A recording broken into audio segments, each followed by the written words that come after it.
Bonsoir et bienvenue sur Lumière Divine. Je suis si heureux de vous retrouver pour ce moment de calme et de recueillement.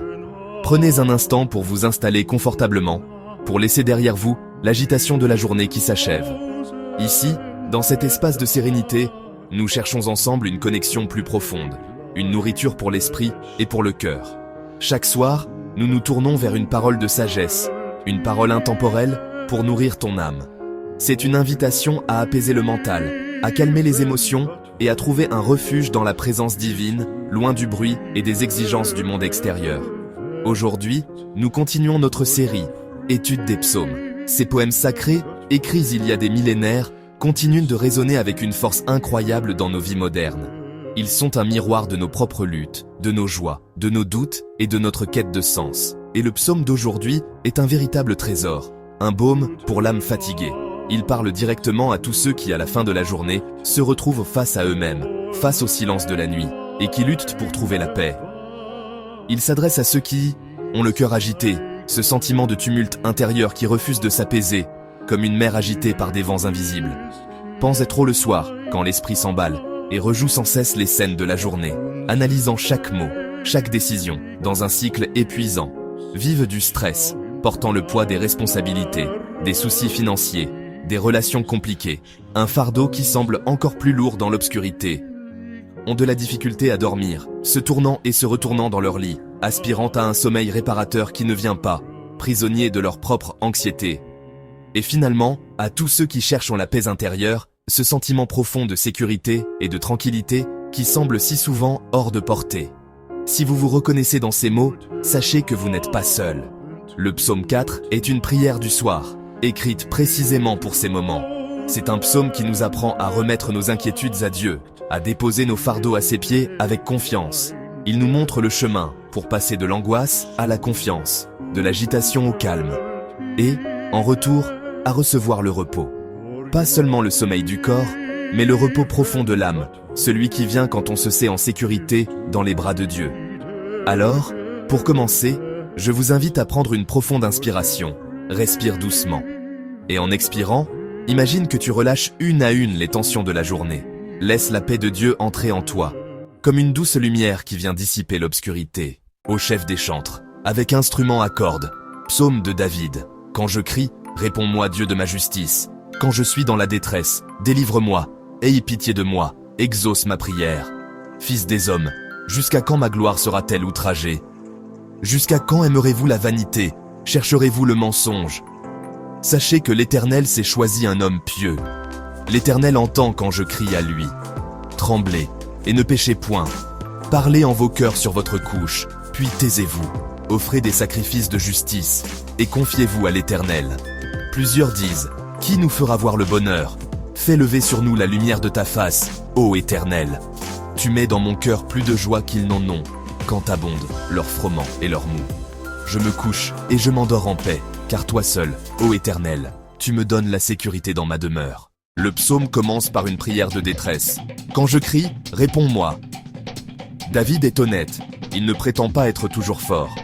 Il dit ensuite une phrase magnifique. Quand je suis dans la détresse, tu me mets au large. Ça veut dire, quand je suis serré, oppressé, étouffé, Dieu m'ouvre un espace, Dieu élargit mon cœur, Dieu libère ma respiration. Leçon, Dieu ne retire pas toujours la tempête immédiatement, mais il te donne de l'air au milieu de la tempête. Dans les versets 2 et 3, David s'adresse maintenant à ceux qui l'entourent, et à travers eux, à nous tous. Il nous appelle les fils des hommes, une expression qui nous rappelle notre humanité commune, nos fragilités partagées. Il observe le monde autour de lui, un monde agité, souvent perdu dans ses propres illusions, et il pose une question qui traverse les siècles, une question qui nous est adressée ce soir, avec une infinie douceur. Il demande « Jusqu'à quand aimerez-vous la vanité ?» La vanité, c'est quoi au juste? C'est cette course effrénée qui nous laisse essouffler à la fin de la journée. C'est chercher la paix dans ce qui est vide, comme essayer de remplir un vase percé. C'est espérer trouver la satisfaction dans l'accumulation de biens, la recherche de la popularité ou la quête d'une image parfaite. C'est courir après des choses qui ne remplissent pas l'âme, mais qui au contraire, la creusent un peu plus chaque jour. C'est vivre pour l'apparence, pour le regard des autres, en oubliant de nourrir notre être intérieur. C'est un chemin épuisant, qui promet beaucoup, mais ne donne rien de durable.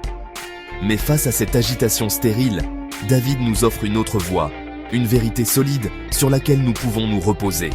Et il dit « Sachez que l'Éternel s'est choisi un homme pieux ». Cela veut dire que, dans le bruit et la fureur du monde, il y a une autre réalité, bien plus profonde. Dieu voit celui qui marche avec lui. Il ne regarde pas les apparences, les succès ou les échecs. Il regarde le cœur. Il voit celui ou celle qui, humblement, cherche sa présence et désire vivre selon sa volonté. Être choisi ne signifie pas être parfait, mais être mis à part, être précieux à ses yeux. Même si les autres se moquent de ta foi, de tes choix, de ta sensibilité. Même si les autres te jugent, te méprisent ou t'ignorent. Leur opinion est comme le vent qui passe, elle n'a pas le pouvoir de te définir. La leçon de ce soir est une invitation à la liberté. Ton identité vient de Dieu, pas de l'opinion des hommes. Ta valeur ne se mesure pas aux j'aime que tu reçois, mais à l'amour inconditionnel que Dieu te porte. Tu es choisi, tu es connu, tu es aimé. Laisse cette vérité apaiser ton cœur et te donner le repos. Voici un verset parfait pour le soir. Parlez en vos cœurs sur votre couche, puis gardez le silence. C'est une instruction divine. Ça veut dire, dépose tes pensées, parle à Dieu dans ton cœur, puis stop, garde le silence, laisse Dieu agir. Leçon. Le repos commence quand tu arrêtes de lutter dans ta tête. Ce verset est un remède contre l'anxiété nocturne. David donne la clé. Confiez-vous en l'Éternel. Ce n'est pas une phrase religieuse, c'est un acte spirituel. Confier, c'est déposer, c'est enlever le poids de tes épaules pour le mettre sur Dieu. Leçon, la paix ne vient pas quand tout est réglé, mais quand tu remets tout à Dieu. Le psaume dit, plusieurs disent, qui nous fera voir le bonheur?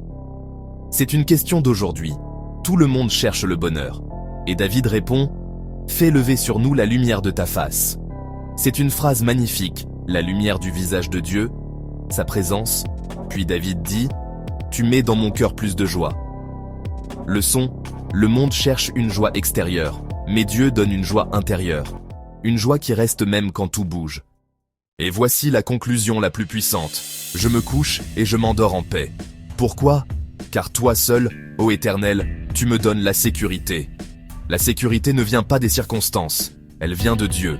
Tu peux dormir dans la paix, même si tout n'est pas réglé, parce que Dieu veille. Seigneur, je te remets cette journée. Je te remets mes inquiétudes. Je te remets mon esprit.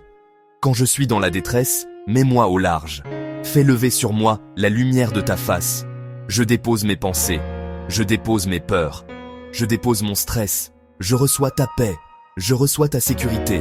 Je me couche et je m'endors en paix, car tu veilles sur moi. Au nom de Jésus. Amen. Aime la vidéo et abonne-toi.